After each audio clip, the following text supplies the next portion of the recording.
이 시간에 본문을 읽다 보니까 이렇게 기도를 했네요. 두 후보자를 놓고 기도할 때 모든 사람의 마음을 다 아시는 주님 이렇게 기도하네요.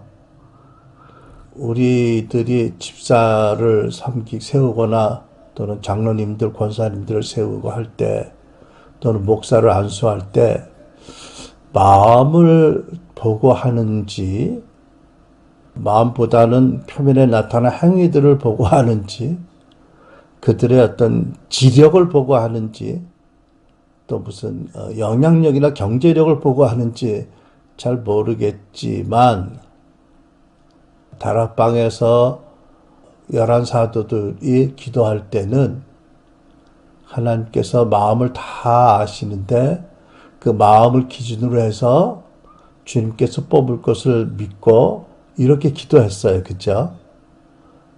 다시 한번 예수님의 제자된 성도들 우리들의 마음이 얼마나 중요한지를 깨닫게 하는 대목입니다. 본문은 우리가 잘 아는 말씀이지요. 예수께서 하늘로 승천하시는 모습을 제자들이 목격했습니다. 압도되어서 넋을 놓고 있을 때 하나님께서 천사들을 보내서 책망하시고 그들이 가야 할 곳으로 발걸음을 옮기게 하셨죠. 그들이 이제 다락방으로 돌아와서 예루살렘에는 마가 다락방이라고 믿어지는데 예수께서 승천하시고 보내시는 성령님이 강림하시는 그날까지 약 열흘 동안 어떻게 다락방에서 지냈는지 한 모습을 보여줍니다. 다락방에 어떤 이들이 모였지요? 14절에 보니까 이들은 12제자들과 11제자가 되겠죠. 한 사람은 갔으니까. 네. 이들은 11제자들과 여인들과 예수의 어머니 마리아와 예수의 동생들이라고 합니다.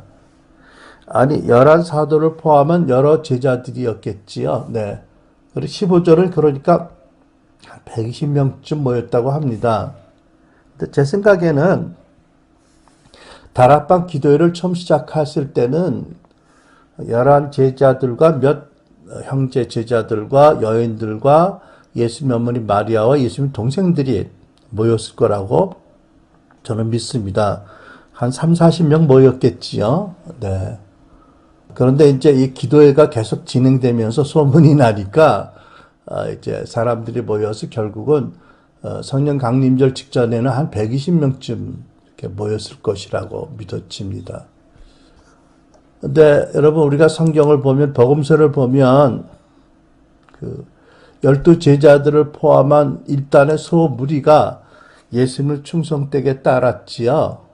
누가복음 8장 1절로 3절을 보면 그 후에 예수께서 각 성과 마을로 두루 다니시며 하나님의 나라를 선포하시며 그 복음을 전할새 12제자가 함께하였고 또한 악귀를 쫓아내심과 병 고침을 받은 어떤 여자들 곧 7귀신이 나간 막달라인이라 하는 마리아와 헤롯의 청지기 구사의 아내 요한나와 수산나와 다른 여러 여자가 함께하여 자기들의 소유로 그들을 섬기더라.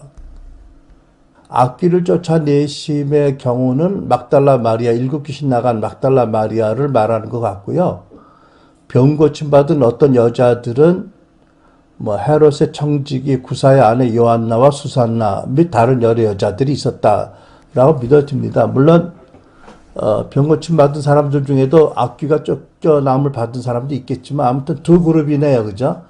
축사 사역으로 은혜 받은 자들과 치유 사역으로 은혜 받은 자들이 자매들이 여제자들이 특기할 것은 자기들의 소유로 예수님과 제자들의 일행을 섬겼다라고 말해요. 아마 남편들이 너무나 아내의 치유에 놀라고 감격해서 자기 아내가 집을 떠나서 마음껏 신용카드를 써가면서 예수님과 제자들을 물질로 섬기고 여러 가지 일을 섬긴 것을 허락하고 축복했다고 믿어집니다. 특별히 12사도들을 중심으로 해서 오늘 말씀을 보려고 하는데 여러분이 다 아는 거지만 정말 놀라운 것은 뭐냐면 복음서가 기록한 그들의 모습과 사도행전에 기록된 그분들의 모습이 믿을 수 없을 만큼 달라졌다는 사실입니다. 분명히 동일 인물인데 전혀 다른 사람들 같이 변화된 거예요.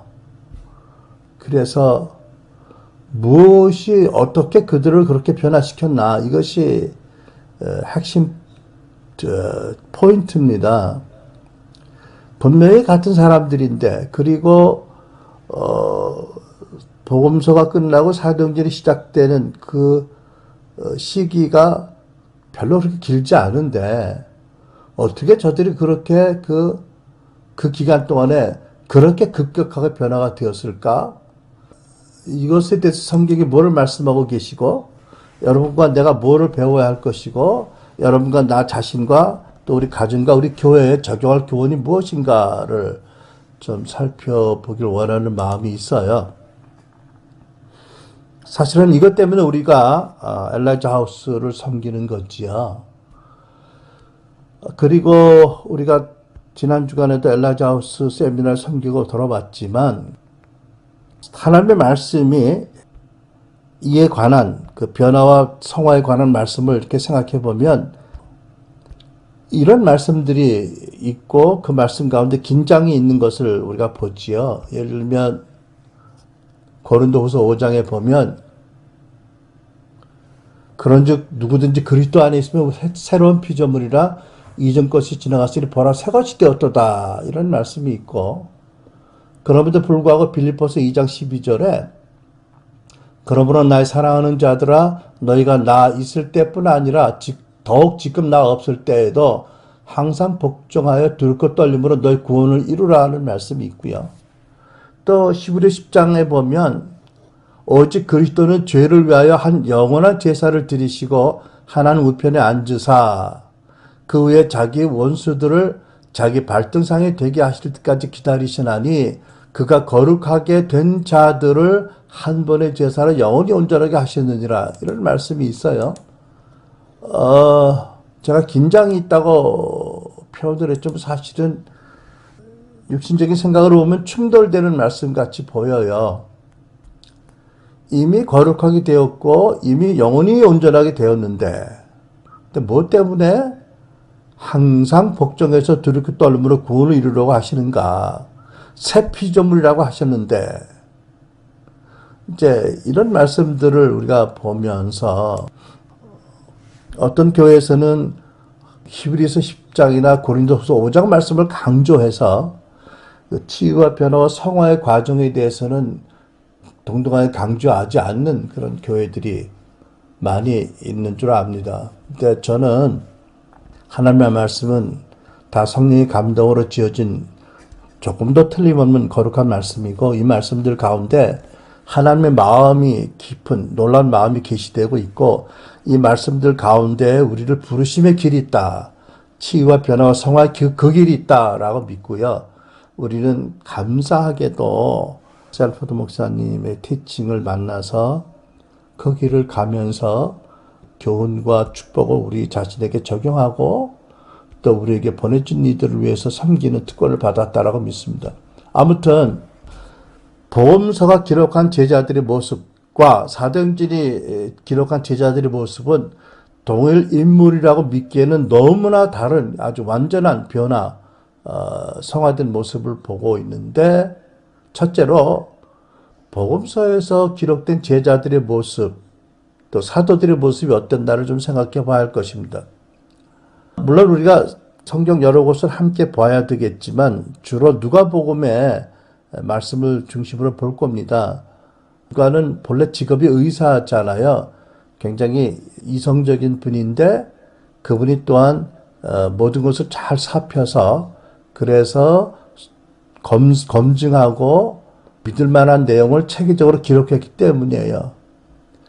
또 아울러서 누가는 누가복음만 기록했을 뿐 아니라 사도행전도 기록을 했잖아요. 그러니까 누가의 저술인 누가복음과 사도행전을 같이 놓고 보면 저들이 누가복음에서는 이렇게 나타나는데 사도행전은 이렇게 표현되고 있다. 엄청난 그런 그 대조점을 한 저자의 관점에서 볼 수 있으니까 너무나 우리에게 적용할 좋은 교훈을 누가가 남기고 있다라고 믿어서 그런 거지요. 물론 뭐 다른 복음서도 보고 성경 전체를 우리가 다 믿으니까 보겠습니다만은 이제 주로 기본 텍스트로 누가복음을 보겠는데 짧은 시간에 참 설명하기가 너무 방대한 내용에서 짧게 얘기하면 그 예수님을 따르던 제자들이 그 예수님을 따르는 어느 시점에 예수께서 그리스도를 믿고 거듭났지요. 첫 번째 요한복음 보면 2장 11절에 12절에 보면 예수님의 첫 제자들이 가나 혼인잔치에 예수님을 수종해서 따라갔다가 거기서 허들의 물이 발 씻을 물이 손발 씻을 물이 극상품 포도주로 변화되는 기적 첫 표적을 목격했고요. 그 표적으로 말미암아 예수께서 당신의 영광을 하나님의 신적인 영광을 드러내신 것을 목격을 했고 그래서 그 제자들이 그를 믿었다는 말씀이 있어요. 그러니까 그 첫 표적을 통한 예수님의 영광을 보고 아 이분이 하나님이 보내신 메시아구나 라고 믿었으므로 당연히 그 순간에 그 제자들이 거듭난 것으로 우리는 믿습니다. 그리고 이제 누가복음 9장을 보면 18절 20절에 보면 베드로가 예수를 그리스도로 고백한 말씀이 있어요. 18절 예수께서 혼자 기도하고 계실 때 제자들이 그와 함께 있었다. 예수께서 제자들이 물으셨다. 사람들이 나를 누구라 하느냐? 또 예수께서 그들에게 말씀하셨다. 그러면 너희는 나를 누구라 하느냐? 베드로가 대답하였다. 하나님이 그리스도십니다. 하나님이 그리스도라는 것은 구약의 성경에 기록된 예언이 당신에게 성취됐다는 뜻입니다. 구약에 예언된 약속된 메시아의 그 기름 부음을 다 당신이 받고 오신 당신이 기름 부음 받은 메시아입니다라는 고백이 있죠. 왕이 기름 부음, 선지자의 기름 부음, 제사장의 기름 부음을 다 받으신 분이다. 하나님 그리스도라고 고백했고 우리가 잘 아는 마태복음 16절 말씀처럼 바요나시 보나 복이 또다 이를 알게 한 이는 혈육이 아니라 하늘에 계신 내 아버지라고 하셔서 인정하신 것처럼 이미 베드로는 예수님에 대한 구원받을 믿음을 갖고 있었고 그 고백을 했던 거지요. 근데 여러분 마태복음 16장의 사건과 누가복음 9장의 사건이 동일 사건인지 아닌지 잘 모르겠는데 제가 믿기로는 예수께서 제자들이 여러 번 신앙 고백을 물으신 거라고 믿어요. 여러분 우리는 어떤가요? 예수님 때때로 우리에게 신앙 고백을 다짐하도록 기회를 주시지 않나요? 우리가 단 한 번 예수는 그리스도신 나의 왕입니다라고 마음으로 믿고 입으로 시인해서 끝나나요? 우리가 예배 때마다 당신은 나의 주, 당신은 하나님의 아들이라고 늘 고백하는 것이 일종의 이런 신앙 고백이 있잖아요. 그죠? 또 삶을 통해서도 신앙 고백을 하도록 이렇게 기회도 주시지요.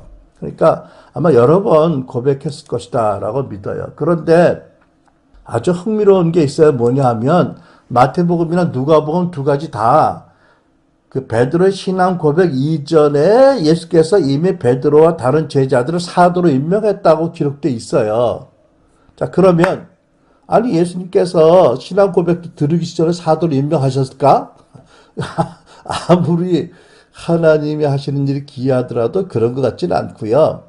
첫째로 이미 요한복음 2장에 예수님을 믿은 자들을 예수께서 아셨으니까 그러셨겠고 또 그 사도로 세우기 이전에도 예수님이 당신의 방법으로 이미 성경에 기록되어 있지만 사도들에게 구원의 믿음이 있는 걸 확신하셨다고 믿어요. 아무튼 누가복음은 6장에 12사도를 세우셨다고 기록하고 9장에 신앙 고백을 기록했고요. 마태복음은 10장에서 12사도를 세우셨다고 기록하고 16장에서 신앙 고백을 기록하거든요. 그래서 우리는 요한복음의 말씀이 참 중요하다. 이렇게 생각하는 거죠. 어쨌든 우리가 예수님을 믿고 신앙 고백하고 구원받은 것처럼 이 베드로와 사도들이 많은 제자들이 예수님의 공생의 중에 어느 시간에 각각 다른 시간이 될 수 있겠지만 예수가 그리스도라고 고백하고 믿어서 구원에 이르렀다. 신자가 되었다. 거듭났다. 라는 것을 우리가 믿습니다. 두 번째 보면 여러분 예수님을 따르는 제자들이 예수님과 어떤 관계를 가졌을까요? 예수님께서 너희들이 어찌하여 나더러 주여 주여 하면서 나의 하는 대로 행하지 않느냐는 지적을 받긴 했지만 그죠? 그래도 늘 주님을 모시고 나름대로 아내와 자녀들을 포기하고 안정된 생활을 포기하고 예수님을 따르는 순회 사역에 동참한 그분들이 있잖아요. 그러니까 이분들의 헌신이 참 아름다워요. 그죠? 예수님을 따르기 위해서 부모와 자식과 배우자를 또 직장을 안정된 생활을 포기하고 한 3년을 공동체 생활을 했잖아요. 우리에게 오늘날 나타나서 준기야 너는 내 아내를 떠나서 나와 함께 3년을 같이 있을래 그러면은 준기 목사가 뭐라고 그럴지 궁금하고요. 우리가 감당할 시험을 주시는 분이 감당치 못할 시험 주시는 분이 아니니까 뭐 불안해할 건 없는데 아무튼 우리의 중심은 그렇게 되어지기를 소원합니다. 그렇죠? 무엇보다도 하나님을 사랑하라는 말씀이지요.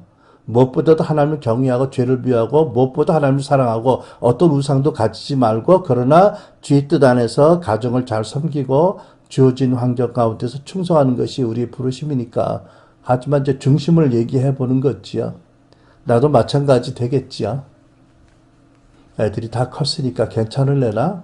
근데 손주가 눈에 밟힐 수 있겠지요. 어쨌든 그래서 날마다 우리가 다시 한번 우선순위를 결정하고 선택하고 그것이 또 우리가 하나님께 드리는 예배가 되겠지요. 네. 어쨌든 두 번째 예수님을 따르는 제자들이요. 항상 주님의 입에서 나오는 그 거룩한 말씀을 들었겠지요. 들었지요.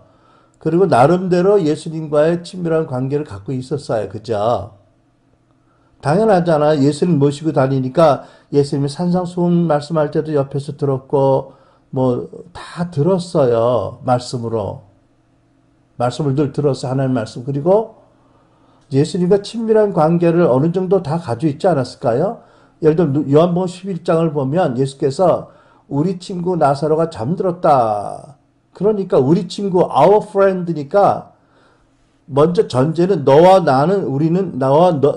너희들은 친구인데 우리들의 친구 나사로라는 뜻이잖아요. 그러니까는 예수님은 제자들을 제자이면서 또 친구들로 이렇게 여기신 것을 믿어져요. 또 예수께서 그러셨다. 요한복음 15장 14절에 너희는 내가 명하는 대로 행하면 그건 나의 친구다. 진정한 친구다라는 거겠죠. 여기는 친구다 앞에 가로 열고 진정한 친구. 원래 친구니까 나사로를 포함해서. 그러니까 어느 정도 친밀한 관계가 있었다는 거지요. 그 중에서도 그 베드로, 야고보, 요한은 더 친밀한 관계가 있었다고 우리가 믿어져요. 우리도 늘 성경을 묵상하고 큐티하고 또 설교도 듣고 말씀을 듣잖아요. 또 나름 우리가 예수님과 가까운 관계를 갖길 소원하고 또 사실 가까운 관계를 가지고 있지요. 근데 이제 그게 얼마나 한결같으냐 얼마나 깊으냐는 좀 다르겠지만 어쨌든 우리도 그 당시 제자들처럼 늘 하나님 말씀을 들었고 예수님과의 가까운 관계를 유지하고 있고 예수님 우리를 사랑하시고 친구로 불러주신다고 믿어요. 그런데도 복음서 시대 제자들은 사도행전 시대의 그들의 모습과 비하면 영광이 너무나 부족하잖아요. 그죠? 하나님과의 교제를 강조하는 가르침도 너무 훌륭하고 필요하고 또 말씀을 강조하는 거 너무 훌륭하고 필요한데 그럼에도 불구하고 오늘날 우리의 모습이 공간복음서에 기록된 제자들의 모습일까? 사도행전에 나오는 제자들의 모습일까를 생각해 보면 너무나 감사한 게 많기도 하지만 뭔가 그 깊이와 그 능력이 계시가 또 우리의 순종이 많이 제한적이다. 공간복음서 시대 제자들이 그랬던 것처럼 이제 그렇게 생각이 되어지네요. 또 공간복음서를 보면 예수님을 따르던 제자들이 이미 예수님이 주신 능력과 권세를 받았어요. 그리고 최소한도 2번 이상 둘이 선교 파송을 받아서 가서 천국 복음 전하고 귀신 쫓고 병 고치고 놀라운 성과를 거두고 돌아왔잖아요. 누가복음을 보면 9장에는 12 제자들, 12 사도들이 버림받아 갔다 왔고 그 다음 누가복음 10장을 보면 12 제자들을 포함한 72 제자가 또 나가서 동일한 사명을 받고 나가서 동일하게 영광의 승리를 거두고 기뻐하는 모습을 보여줍니다. 물론 어느 경우에는 귀신 들린 아이를 데려온 아버지의 부탁을 듣고 축사 사역을 했는데 너무 안 돼서 참 패배도 하고 망신도 당하고 어려움을 겪었지요. 그 예수님께서 믿음이 적기 때문이다고 말씀하셨고 또 어떤 이유는 기도와 금식이 아니면 안 된다고 말씀하셨는데 상황적으로 맥락적으로 보면 혹시 예수님이 베드로, 야고보, 요한 셋만 데리시고 변화성산에 올라가셔서 나머지 제자들이 소외감을 느껴가지고 예수님에게 좀 시험이 들어서 믿음이 약해져서 그렇지 않았을까? 그런 생각도 들어요. 공동체 생활하다 보면 다 아주 기계적으로 물리적으로 공평할 수는 없잖아요, 그죠? 예수님도 때때로 베드로, 야고보, 요한들을 참 가장 가까운 친구로 이렇게 제자들로 이렇게 함께 겟세마네 동산에 따로 가서 나를 기도하라고도 부탁도 하시는데 저들이 그 부탁을 듣고도 쿨쿨 잠들고 예수님을 더 마음 아프게 했지만 그러다 보면 기분 나쁜 사람들이 있는 것 같아. 그치? 제자들이 기분이 나빠가지고 예수님에 대해서 섭섭하고 베드로, 야고보, 요한을 시기해서 그만 믿음이 능력이 뚝 떨어져가지고 귀신들 애기를 못 고쳐가지고 사람들 앞에서 망신을 당한 그런 일도 있긴 있었어요.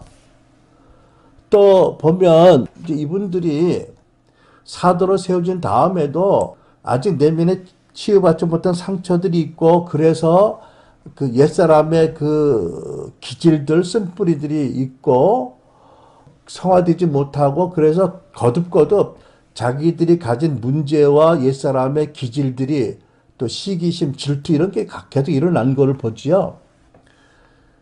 그 사도들이 자주 싸우던 다툼의 주제가 뭐냐면 우리 중에 누가 가장 큰 자냐 이거잖아요. 야, 사도라고 다 같은 사도인 줄 아냐? 내가 수석 사도야. 뭐 이런다든지 속으로 말을 안 해도. 아무튼 여러 가지로 서로 참 믿어지지 않아요. 그죠? 사도들이 그것도 왕 중에 왕 예수님을 직접 모시고 있는 사람들이 이랬다는 게 그때 뭐 사실은 우리가 살아간다고 결혼해가지고 부부싸움 하는 거 보면 그게 그 꼴 아닌가요? 판단하고 서로 뭐 부부싸움 안 하는 분들은 해당 없겠지만 아무튼 이분들이 어디까지 싸우냐면 최후의 만작 석상까지 가서 우리 중에 누구냐고 다퉈요. 여러분 그 자식들이 커가지고 서로 싸우는 걸 보면 제일 속상한 게 부모예요. 그죠? 이 형제들이 싸우는 거 보면 제일 속상한 게 부모인데 부모의 마음인데 그거 보면 예수님이 얼마나 마음 아프셨을까? 참 그거 보면 시기와 질투가 여전했어요. 그죠? 아직 변화와 성화가 많이 덜 됐어요. 그리고 더 나가서 그 불같은 그런 분노가 있어가지고 사람들을 죽이고 싶어하는 그런 일들이 충격적인 일들이 있었잖아요. 누가복음 9장 보면 예수께서 이제 예루살렘 가시려고 사마리아 지방을 지나가시는데 사마리아 사람들이 예수를 맞아들이지 않았어요. 그러니까 야고보가 요한이 주님 불을 하늘에서 내려서 저들을 태워 죽일까요? 라고 예수님께 와서 기도합니다. 정신이 돌았나 봐, 그 순간 이 사람들이. 혈기 때문에. 아니, 인류의 메시아로 오신 그분에게 불러 태워 죽이자니. 그래서 예수께서 돌아서서 그들을 꾸짖으셨다. 책망받아 마땅하지요. 사실 웬만하면 너희는 내 제자 자격이 없다. 고향 앞으로 가라. 이제 뭐죠? 군대에서 중간에 제대하는 거 뭐지? 부적격자 판정받고 이제 집으로 가. 이제 조기 제대를 시켜야 되는데 예수님이 그러면서도 그들을 데리고 다른 말로 가세요. 놀라운 게 여러분 아시죠? 나중에 요한이 그 사랑의 사도가 되는 거. 사도행전 넘어가서 어마어마한 변화가 일어났어요. 우리도 그렇게 됐으면 너무나 좋겠어요. 감사하겠어요. 그죠?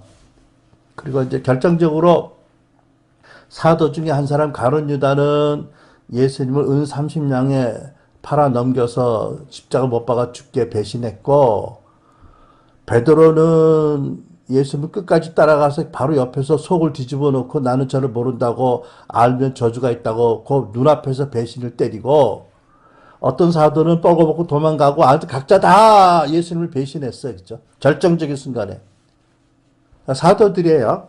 이미 사도가 된 분들이었거든요.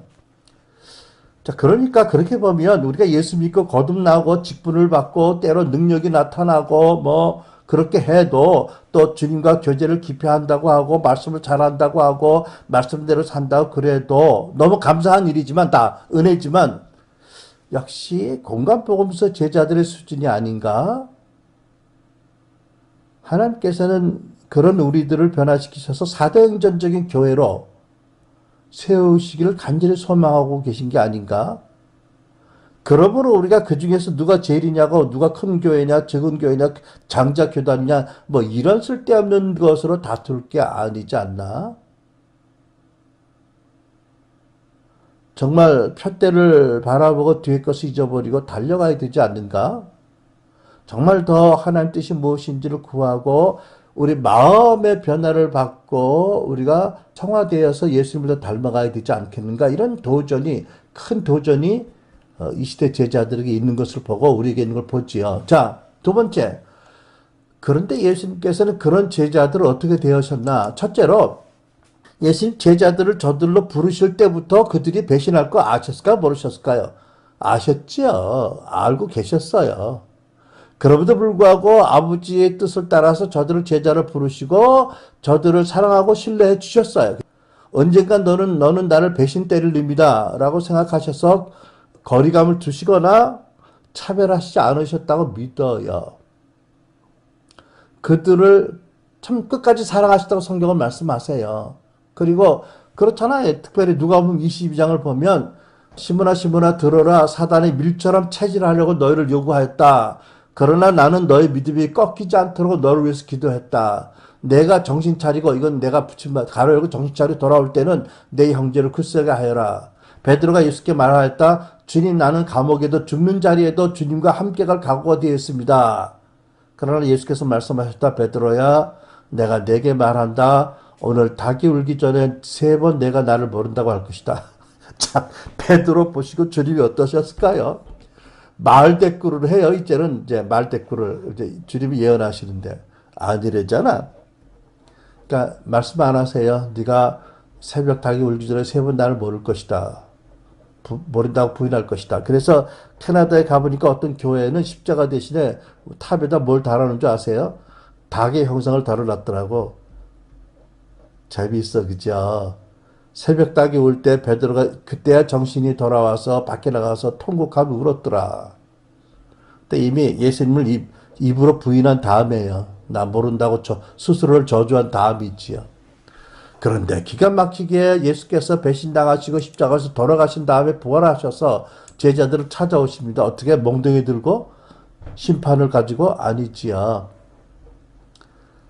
여전한 사랑과 용서의 큰 은혜를 가지고 그들에게 오시고 그들을 부르시고 치유의 자리로 그들을 부르시고 그들을 회복해 주셨습니다. 너무 잘 아는 말씀이잖아요. 내가 나를 사랑하느냐고 물으셨을 때 그 환경이요. 그 법정 뜰에서 예수님이 묶여 있을 때와 거의 비슷해요. 그 불이 있고 예수님 묶여 있고 베드로 옆에 있었잖아요. 그 새벽에 같은 상황에 예수님께서 3번 물으시잖아. 요한 아들의 시몬아 내가 나를 사랑하느냐? 네가 이 사람들보다 더 나를 사랑하느냐? 네가 나를 사랑하느냐? 그 3번 물으시니까 베드로가 불안해서 주님 주께서는 모든 것을 아십니다. 그러므로 내가 주님을 사랑하는 줄을 주께서 아십니다. 어떻게 보면 뻔뻔해. 참 뻔뻔해. 그죠? 내가 저를 알면 저주가 있다고 맹세할 때는 언제고 며칠째에 며칠이야? 2, 3일째에 내가 주를 사랑합니다. 라고 해요. 근데 뻔뻔한 건 아니에요. 사실 우리 마음에 두려움도 있고 불신앙도 있고 믿음도 있으니까 그렇게 한 거고요. 우리 마음이 많이 갈라져서 그렇게 한 거고 예수님 그걸 아시니까 예수님은 가장 좋은 것을 보시고 배신했지만 여전히 베드로 안에 당신에 대한 사랑이 있는 걸 보시고 오시고 또 혹 사랑의 불이 꺼졌다 하더라도 당신의 거룩한 사랑으로 불 붙이셔서 그 불을 붙이러 오신 거지요. 내 양을 먹여라고 당부를 하세요. 무슨 뜻이죠? 나는 너 처음부터 너 나 배신할 것도 알았지만 네 문제와 부족도 알지만 너는 한결같이 사랑했고 지금도 너를 동일하게 한결같이 사랑한다. 그리고 나는 너를 필요로 한다. 너는 이제 승천한 나를 위해서 내 사랑 가운데서 너에게 붙여진 영혼들을 섬기고 나의 복음을 전하고 지성된 영을 감당하겠느냐? 그 어려운 일을 네가 하겠느냐고 물으신 거지요. 여러분 예수님 아시잖아요. 베드로와 사도들이 얼마나 자아로 충만한지 얼마나 육신적인 기질이 많은지 아세요. 그러니까 사단이 마침 청구를 했을 때 그들의 믿음이 아예 꺾이지 않도록 기도하신 다음에 그들의 내면이 얼마나 추악한지 얼마나 은혜가 아니면은 믿음을 지킬 수 없는지를 깨닫게 하시고 이제 정말 성령님을 온전하게 의지하도록 준비하는 과정 가운데 그리고 그것을 통해서 얼마나 하나님의 사랑이 무한하고 무조건적이고 영원한지를 깊이 경험하게 하고 이제는 사랑으로 성령으로 이끌리는 사람 되도록 허락하신 거잖아요. 여러분 그 당시 베드로의 마음이 어땠을까요? 뭐 할 말이 지가 뭐가 있겠어. 그냥 엎드려지는 수밖에. 그죠? 아마 그렇게 예수님과 진정으로 심적으로 하나 된 것은 그 3년 공생애 중에 한 번도 없었을 거예요. 이제 처음이에요. 이제부터 그렇게 연합이 된 거죠. 그렇죠? 어떻게 해요? 깨어진 다음에 그 부원에 넘치는 사랑과 은혜를 받을 때 비로소 우리는 깊이 회개하지요. 그 자비하심이 회개를 인도하는 것처럼. 우리도 살아가면서 많이 경험하잖아요. 그죠? 돌아온 탕자 같은 경험을. 그리고 예수님께서 부활하신 다음에 제자들에게 뭐라고 말씀하시죠? 나타나서 아버지께서 나를 보내신 것 같이 나도 너희를 보낸다. 성령을 받아라. 너희가 누구의 죄든지 사하면 사해줄 것이고 누구의 죄를 사하지 않으면 그대로 있을 것이다. 이렇게 말씀하세요. 이미 예수께서 여러 번 말씀하셨죠. 형제의 죄를 이름 없이 7번이라도 용서해줘라. 너희가 중심으로 용서하지 않으면 하늘 아버지께서 너희를 용서하지 못하신다고 이미 말씀하셨어요. 뭘 말씀하신 거지요? 이제 베드로와 그 제자들 공동체가 와야 되는데 예수님 그 공동체를 다시 당신의 사랑과 은혜와 진리로 회복하길 원하시고 그러기 위해서 뭘 요구하세요? 그래 베드로야 너는 다른 사도들보다 더 내 앞에서 내 마음을 크게 아프게 한 죄를 지었지만 내가 너를 용서하니 너도 내가 부어주는 성령을 받고 용기를 내서 이제 제자들이 모일 때 서로 죄를 고백하고 서로에게 고백하고 함께 병납도록 함께 기도하도록 해라. 마가다락방의 기도회를 이런 믿음으로 이끌어라. 그리고 요한복음 20장 23절 말씀처럼 너희가 누구 죄를 사하면 사해질 거니까 서로서로 죄 사함을 선포해라. 그러면 너희들이 거룩한 믿음의 공동체로 회복될 것이다. 이렇게 말씀한 거잖아요. 그리고 예수님이 요한복음의 20장에서 이미 성령을 숨으로 내어 부으셨어요. 여러분 마가다락방에서 성령이 강림하신 것은 모든 육체에 임하신 첫 번째 사건이지만 사실은 예수님의 제자들에게는 이미 성령이 역사하고 계시지만 예수께서 공식적으로 요한복음 20장에서 숨을 내쉬며 성령을 받으라고 하셨거든요. 그러면 거룩한 예수님께서 아니다 성령을 받으라고 했지만 실제 성령은 이제 열흘 후에 다락방에 임하실 것이다 이런 뜻으로 하셨을까요? 아닙니다. 저는 그렇게 안 믿습니다. 성령이 오셔야 그 성령으로 부으시는 사랑과 치유의 기름 부음으로 저들이 치유받고 변화되기 때문에 서로 용서할 수 있기 때문에 그래서 성령을 모양으로만 받으라고 하신 게 아니고 겉으로 말씀으로 숨을 내쉬며 받으라 하셨고 제자들에게 물론 마가다락방에 임하신 성령 강림과 비교하면 또 다른 차원의 성령이 임하셨다고 믿어요. 그리고 예수께서 거듭 말씀하시죠. 너희는 예루살렘을 떠나서 세상 끝으로 가기 전에 땅 끝으로 가기 전에 내게서 들은 아버지의 약속을 기다리라. 요한은 물로 세례를 주었지만 너희들은 여러 날 되지 않아서 성령의 세례를 받을 것이다. 그리고 예수께서 말씀하세요. 내가 너희들에게 모든 권세를 주었다. 너희들이 가서 복음을 전하고 구원받은 이들을 제자로 삼고 결국 모든 민족을 제자 삼아서 세례를 주고 내가 명령한 모든 것을 그들로 하여금 지켜서 계속해서 천국이 이 땅에 확장되게 하라. 이런 이제 본부를 주고 승천하셨잖아요. 근데 사도행전 1장 6절을 보면 성령이 오시기 전까지 사도들이요. 그 하나님 나라에 대해서 하나님의 의도를 잘 몰랐어요. 사도들이 예수께 엽죽잖아요. 주님, 주께서 이스라엘을 위하여 나라를 되찾아 주실 때가 바로 지금입니까? 그러니까 로마의 폭정에서 이스라엘을 구원할 때가 지금이 아니겠습니까? 승천하기 전에 하실 일이 아니겠습니까? 라고 할 때 예수님께서 말씀하시죠. 때나 시기는 아버지께서 아버지의 권한으로 정하신 것이니 너희가 알 바가 아니다. 그러나 성령이 너희에게 내리면 너희가 권능을 받고 땅까지 이르러 나의 증인이 되라고 하셨어요. 근데 이제 결국 오수도 성령님이 내려오신 다음에 성령의 놀라운 조명으로 예수님의 말씀을 다시 깨달은 은혜가 임한 거지요. 자, 결론적으로 또 가장 중요한 게 뭐죠? 예수님의 승천하신 다음에 다락방에 모인 제자들이 뭘 했길래 저들 이렇게 변화됐냐는 거지요.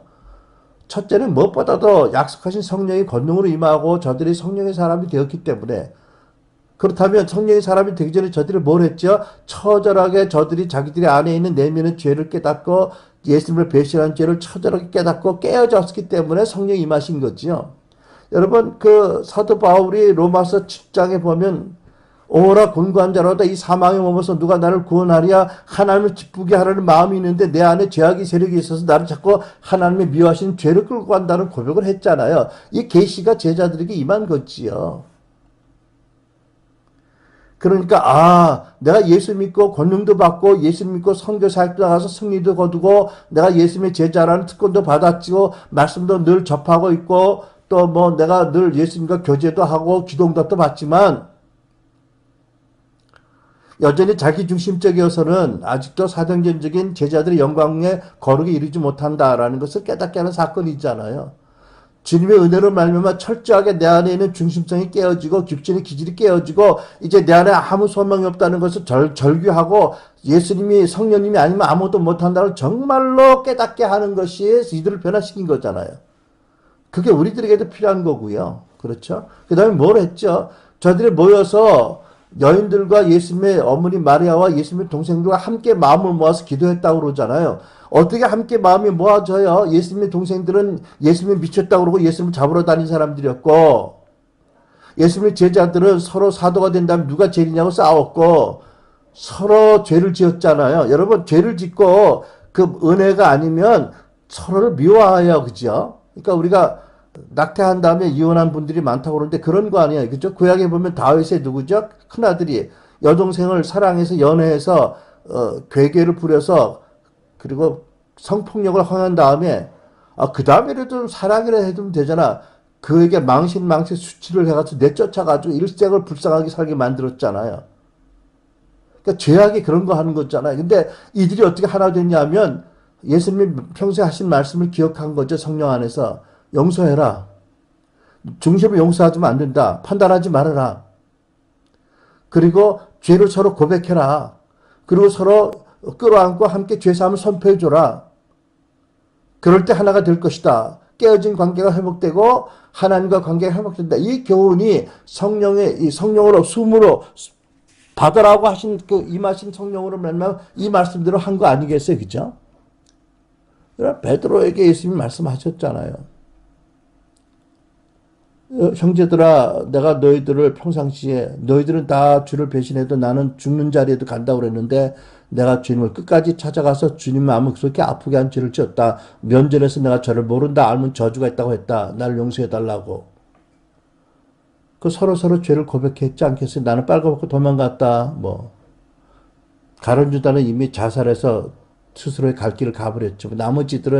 나머지들이 아니라 나머지 분들은 다 자기들의 죄를 용서하고 서로에게 고백하고 서로를 불쌍히 여기고 함께 서로 붙잡고 눈물 흘리며 서로 용서를 선포하지 않았겠어요?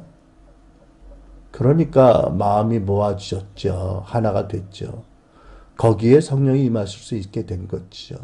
그리고 약속하신 성령의 강림이 이루어져 기도한 거지요.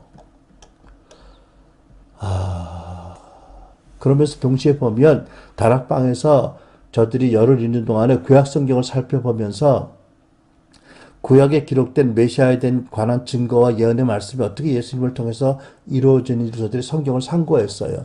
그래서 저들이 그 성경을 보면서 시편에 가룟 유다에 대한 예언이 이루어졌다 이런 말씀을 베드로가 하잖아요. 그리고 가룟 유다 대신에 마띠아를 사도로 뽑잖아요. 그때 성경을 인용하는 걸 보면 저들이 기도할 뿐만 아니라 성경을 늘 다시 한번 펴놓고 어떻게 메시아에 대한 예언이 예수님께 이루어졌는지를 저들이 성경적으로 확증하는 그런 시간을 가졌습니다.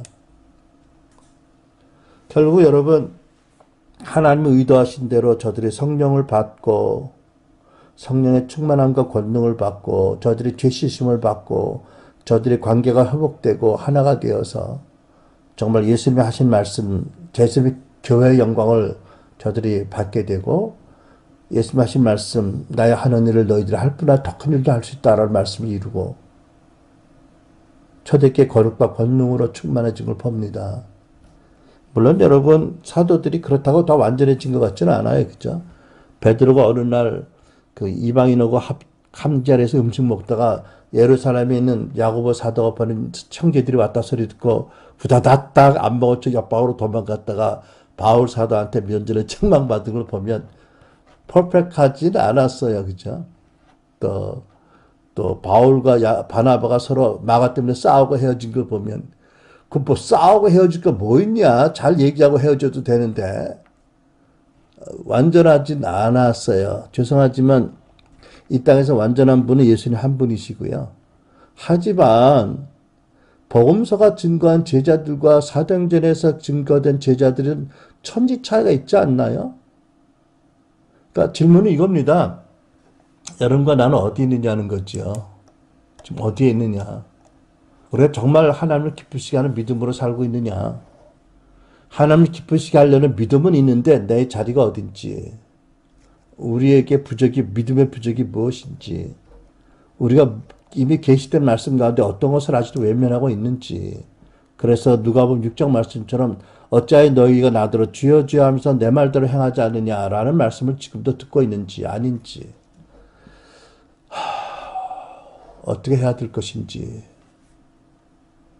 말씀으로 분명히 계시해 주셨다고 믿는데 그냥 이 정도로 믿고 갈 건지 우리 하나님 은혜를 기도하겠습니다. 기도합니다.